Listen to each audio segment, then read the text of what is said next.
sometimes you do things that come with consequences.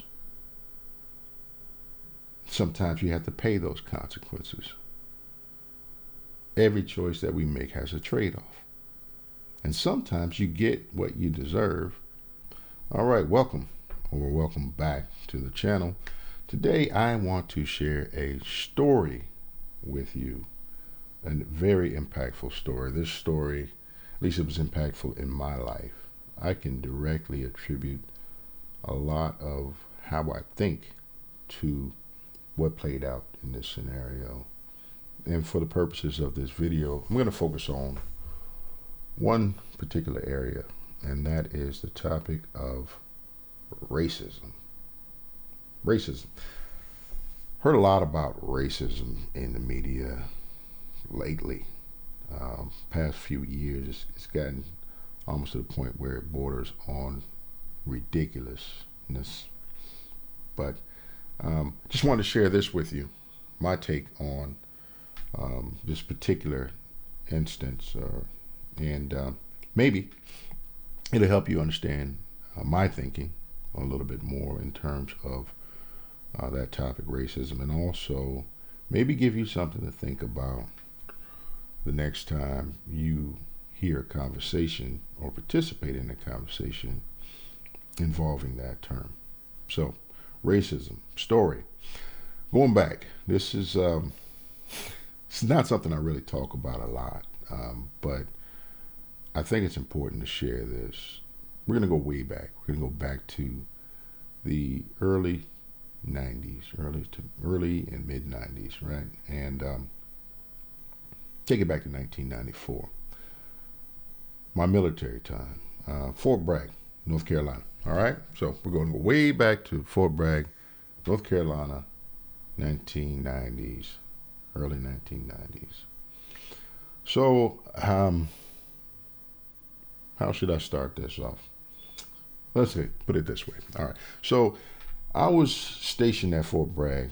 I was in the 82nd Airborne Division, and it was a unique type of place to be. All right, some unique personalities, some unique attitudes. We were soldiers. We were paratroopers, and for all intents and purposes, I like to think that we were what you could consider more or less elite, right? That's how I like to think of it.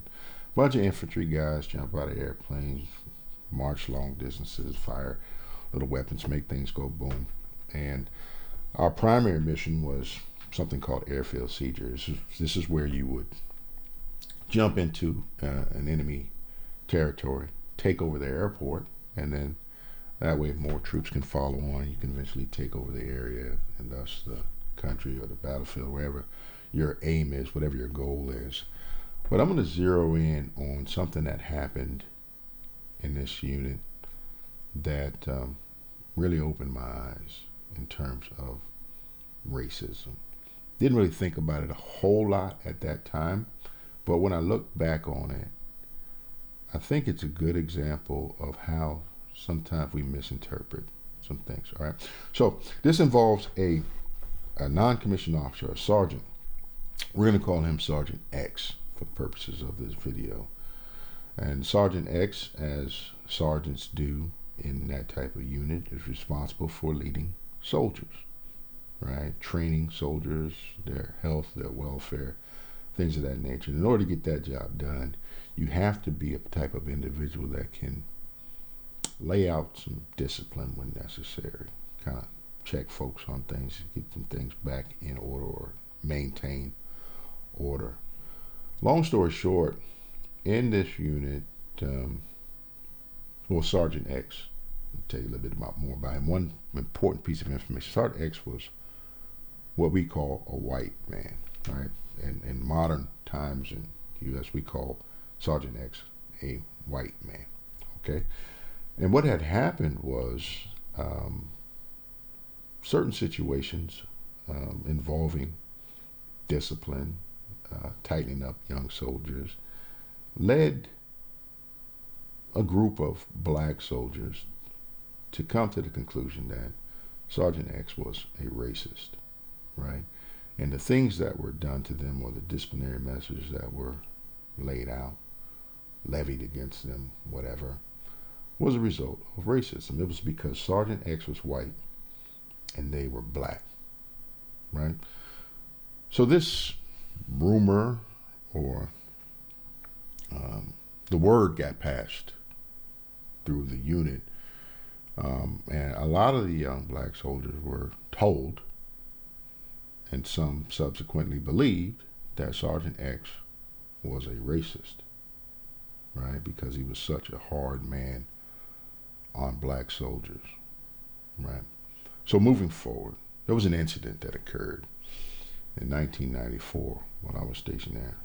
I was scheduled to go on a jump, an airborne exercise, and I was qualified as an expert infantryman, right? And since I was qualified an expert infantryman, we had training going on where we were training guys up to be able to take this challenge and earn their qualification. Training and testing, and I was on that team to train guys up and to test people. So rather than going on that jump that day, I switched with someone else. They went on the jump, and I was up on the EIB site, Expert Infantryman's Badge site, working up on the site. And I'll never forget that moment when we were alerted that something really bad had happened. See, what happened was we had hundreds of soldiers out at Pope Air Force Base preparing to go on a jump, going through the pre-jump procedures and things of that nature. And an F-16 crashed into a C-130 Hercules aircraft. You've probably seen them before. It's an older aircraft with the 4 propellers on it. Soldiers jump out the side of them, or sometimes out of the back tailgate. So anyhow, when these two aircraft crashed into each other, you had debris and things that crashed into another aircraft that was parked not too far away from our soldiers. This was a C-141, which is a jet-powered cargo aircraft. 4 big jet engines and wings full of fuel. So when that crash happened and those objects hit that 141, it created a huge fireball. So now you had metal, engine parts, things of that nature, coming at our soldiers, along with a huge fireball, jet fuel on fire. And needless to say, it wasn't pretty. A lot of people got hurt. A lot of people that I knew very well and respected lost their lives on that day.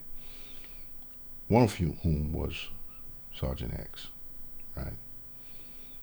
So what's important to note here is how Sergeant X died. There was a young lady, female soldier, who told her story about what Sergeant X did. As this fireball was approaching, he threw her to the ground and covered her body with his own. And that resulted in the loss of his own life. She was black. So Sergeant X, a white man, gave his life for a fellow soldier who was black. In the aftermath of that, when she told her story, a lot of people ended up looking real stupid. And me, because I wasn't directly assigned to his squad, or in his platoon, my interactions with him were a little bit different. And I viewed him as a hard man, but a good man, solid man, solid leader. And I never saw anything directly that would lead me to believe that he was a racist. All I saw was a man who did what was necessary when it was necessary to be done, and also would not hesitate to lay out some discipline if needed. And in any instance I could remember seeing of that, somebody doing some push-ups or something like that, I never saw a black soldier in the front line of rest position. It was always somebody that was white. Just didn't compute. And then looking at the way that he lost his life or gave up his life, the sacrifice that he made, that didn't compute with that either. There was a powerful lesson there. And I guess what I'm getting at is how some things, when it comes to racism and how that term is thrown around and things of that nature, often there's some misunderstanding there, what it really is and what you're really experiencing when you think that it might be based on race. See, a lot of times when people deal with consequences of certain things, the first thing they resort to, they look for an excuse or a reason or something outside of them as an individual. This has to be because of this or because of that. Not just because, for lack of a better way to say it, I fucked up. Sometimes you do things that come with consequences. Sometimes you have to pay those consequences. Every choice that we make has a trade-off. And sometimes you get what you deserve strictly because you deserve it. And I guess that's the hardest part for me in the last couple of years, is seeing certain things on the news and certain things happen. When I hear that term racism tossed around, it pisses me off for a few different reasons. One, because racism does exist. There's still racist people running around right now. But in my mind, the way I look at things a little bit differently, they're not all white, right? I think anybody can be a racist. When you make your decisions in life as to how you're going to treat other people, interact with them based upon the color of their skin, that makes you a racist, regardless of what color you are. But to take that even further, I think about how many other instances does this occur? How much of what we see is this same thing repeating itself over and over again? And then the thing about it is, after something happens, right? After all the turmoil and all the problems that are caused, all the issues behind something that doesn't exist, or it's fake, or it's false, there's never any apology. There is never any apology. Nobody seeks to correct that.